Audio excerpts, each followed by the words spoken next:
In this episode, we are going to cover 5 changes you can make to your resume to stand out even in a competitive market.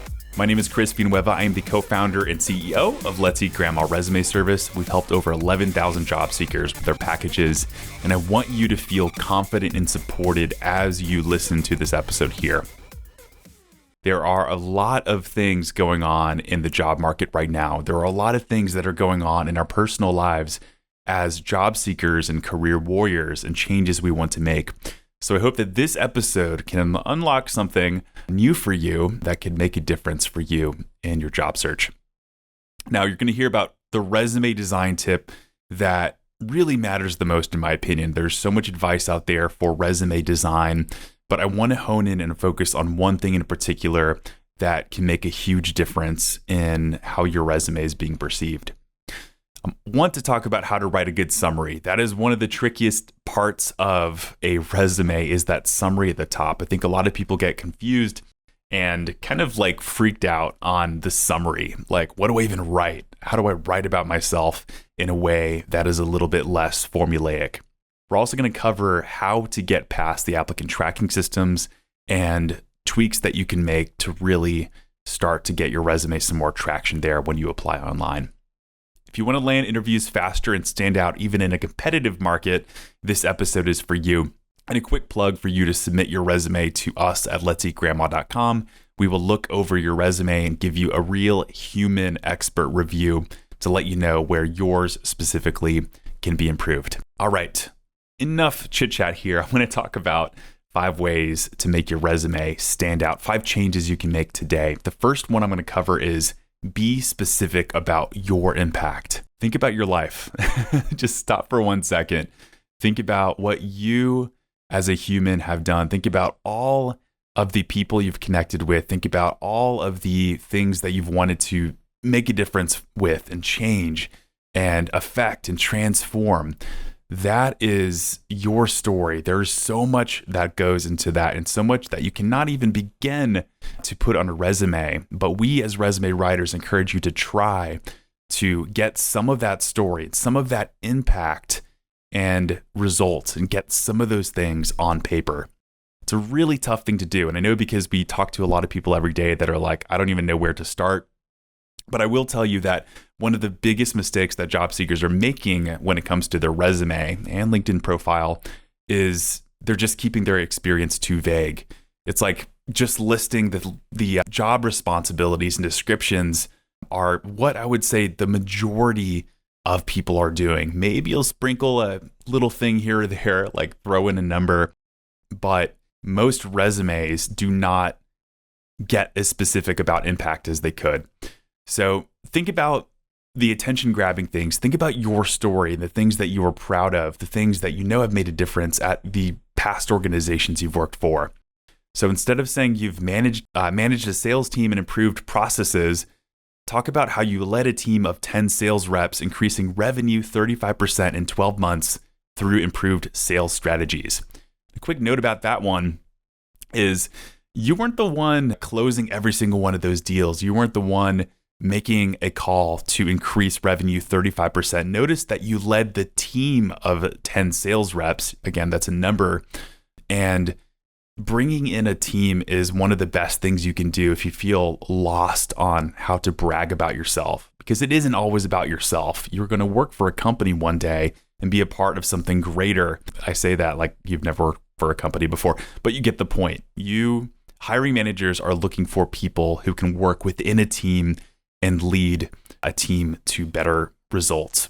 So don't be afraid to include numbers and percentages that have been affected and changed by your department or even your company if you can't get as specific as your department there. It is okay to take credit as long as you highlight something like that in a bullet point. Maybe instead of being responsible for customer service inquiries, you can talk about how you handled an average of 50 plus customer service inquiries daily, reducing resolution time by 40% through improved workflows. So that bullet point is great because it talks about the what as well as the why and the how. So improved workflows, 50 plus inquiries daily, reduced resolution time by 40% there. Notice again that there is a number there that isn't just about an improvement. You can talk about the fact that 50 plus is impressive in itself. You don't have to have just the accomplishment there or the impact. You can include what was done in a numbers context as well. So don't be afraid to get some impact, get some specifics in there. I'm telling you, your resume is probably not specific enough to make an impact. So take that up a notch. Things will go your way. All right. The second tip here is use headers and design principles strategically. So I talked about the biggest design thing for you to focus on here. There's so many different things. I can probably list like 20 different things that people could fix on their design, but I'm going to focus in on one today, and that is your use of headers. Now, why are headers so important? It's time. Time is the thing that recruiters do not have, hiring managers do not have. I know because I've spoken to them before and they are overwhelmed.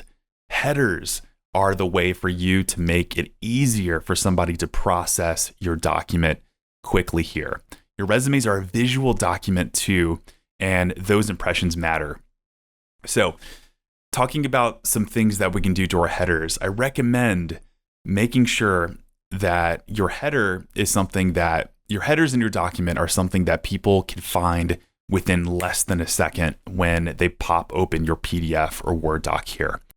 So an example of a header, if I've lost you so far, an example is professional experience or your education or summary or skills. Don't just put random things that don't make sense. Don't put, instead of professional experience, don't put, working stuff, or don't put for certifications, skills certifications, comma, and things I learned. Like, keep it very simple for the applicant tracking system. And I would stick to the conventions here. Professional experience, I think, sounds better than work experience. So I would put that. Education, just leave that. And I think skills, I think perfectly fine too. Again, don't put random stuff. You want to make sure that the headers, the actual words make sense. And you want to make sure that the design that follows that stands out. So I say choose professional fonts throughout your entire resume. I like to stick to things like Times New Roman, Arial, don't roll your eyes, Garamond, Calibri, things that are easy to read. And I recommend making sure that your headers stand out as a little bit above the rest. So if you have your font in 11-point font, maybe you want to make your headers 12, 13, or sometimes 14-point font a little bit bigger. Maybe you want to use all caps, bolding, or alignment to align those headers to the very center as a way for you to make those headers stand out. But that is one of the best quick things that you can do to improve your document. Make that tweak today. All right. The third change to make to your resume to stand out even in a competitive market is write a summary that actually excites people. Actually excite me with the first thing that I'm going to look at in your document. This is like your first impression. And I will tell you, most people write a very generic summary. It's not an elevator pitch. This is just a boring thing and just a box for people to check because they heard from me that you should have a summary. But go beyond just saying that you are a dedicated marketing professional with experience in digital campaigns. Talk about how you are a data-driven marketing strategist with a track record of increasing engagement by 200% through innovative digital campaigns. Instead of just saying you are an experienced software engineer with coding skills looking to work for a growing company, say that you are a full stack developer specializing in Python or JavaScript, known for building scalable applications through AI that improve user experience. Maybe you spearheaded a project that reduced load time by 60%. These are things that you can bring up as a highlight in your summary. Don't be afraid to get specific. Again, relating to the first point I made in the beginning of this episode. And talking about that, yes, a summary, it's in the word summary is like, it should be a little bit more generic than the actual professional experiences that in all the companies that you worked for. But again, you could still do that by thinking broadly about the types of positions you are applying for and thinking about, okay, I don't have to just pull from my most recent professional experience. I can pull stats and data from any professional experience and put that in my summary. So it is your best of the best. And the summary is great because it doesn't have to be your most recent professional experience.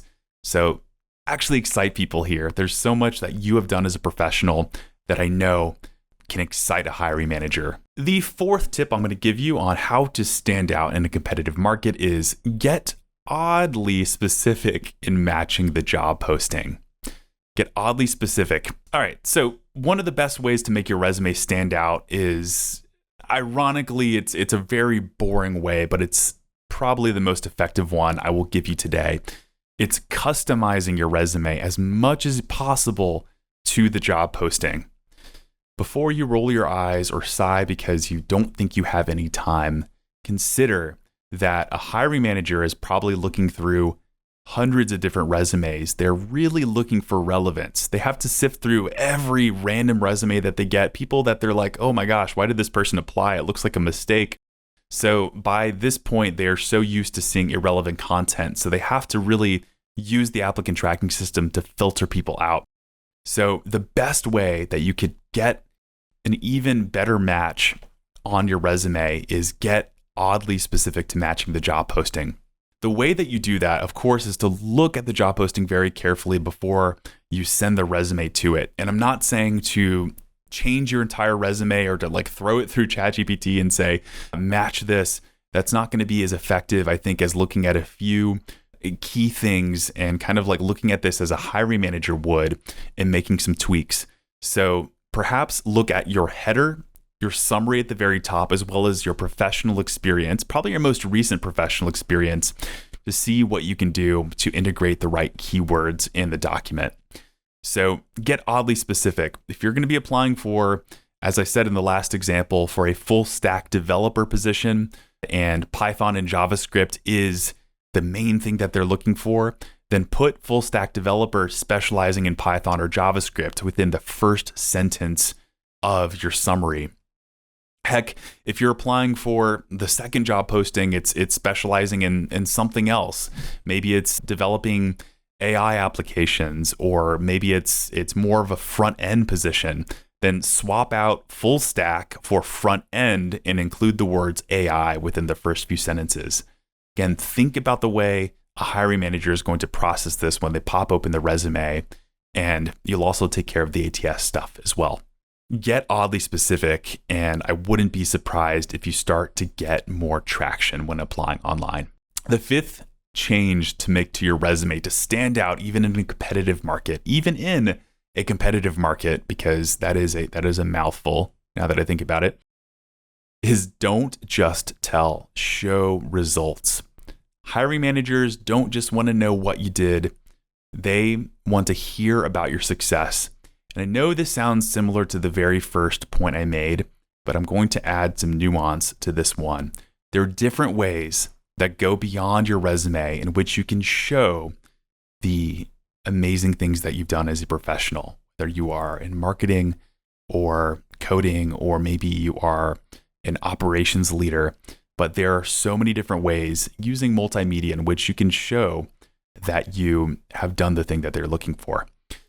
So you can do this in a cover letter. You can do this on your LinkedIn profile, or even in the way that you carry yourself or introduce yourself in conversations as you meet people through networking. But this is one of the best things that you can do, again, to cut through the noise and the sea of applications and resumes, is really make this about your brand and extend beyond your resume here. Now, I just want to give a good example here and a shout out to AJ, who's been a podcast editor here for us at Let's Eat Grandma. The way that he showed me that he was going to be an amazing editor was in his resume and in his application, he cross-linked past examples of podcast episodes and videos, perhaps some thumbnails and things that he's done to really affect change. And it wasn't the resume that got me to hire him, and here I am years later still working with him. It wasn't just the resume, it was the link to his portfolio. So I saw that and I was like, wow, if he's done the same sort of thing for this podcast, and I think it looks great, then he can do absolutely the same thing for me. And he did. So I think that is a great example of not just telling, but showing results.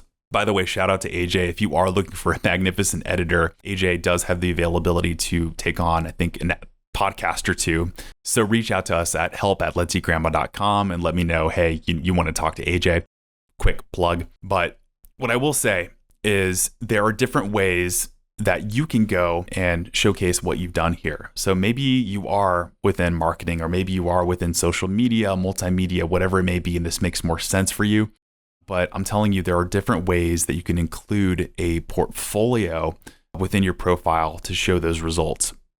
In the past, we talked about using the example of a suitability map in which you take the job posting on the left-hand side of a document, and on the right-hand side, so it's a 2-column document, and on the right-hand side of the document, you share the results and the impact of what you've done and how that matches to the job posting. There's so many different ways that you can tell stories and include visuals and examples to stand out in your document. To stand out in your job search. So I know this can all seem overwhelming, and it certainly is in many cases, but I'm here to tell you, just pick one, start with one of these changes that you can make in your resume today. Maybe it's your summary, or maybe you want to talk about an impact that you made at your recent organization a little bit better, but don't go at this alone. Keep listening to this podcast, reach out to us and send in your resume for review, and know that all of this is going to be worth it at the end of the day. Once you get that new job, I'm not saying it's going to be easy. It might be a struggle, but it's going to be worth it if you keep investing in yourself and you just keep trying. Tune into our podcast next week. We have a really solid guest by the name of Elizabeth Latardo. And Elizabeth is going to be talking about how to create opportunities for yourself. And yes, there are ways to get your dream job and ways to improve your life that go beyond just submitting your resume to applications out there. So you're going to want to tune into that one. I'm excited. Otherwise, I can't thank you enough for being a listener. Subscribe, leave a review, and I can't wait to see you next time. There are 30 possible resume mistakes stopping you from landing interviews. And please, whatever you do, don't submit your resume to another bot who won't listen. As a top resume service, we've helped thousands of job seekers. And with our expert eye, Let's Eat Grandma will transform your resume into a job-winning masterpiece. Don't wait. Submit your resume to Let's Eat Grandma now for a free critique.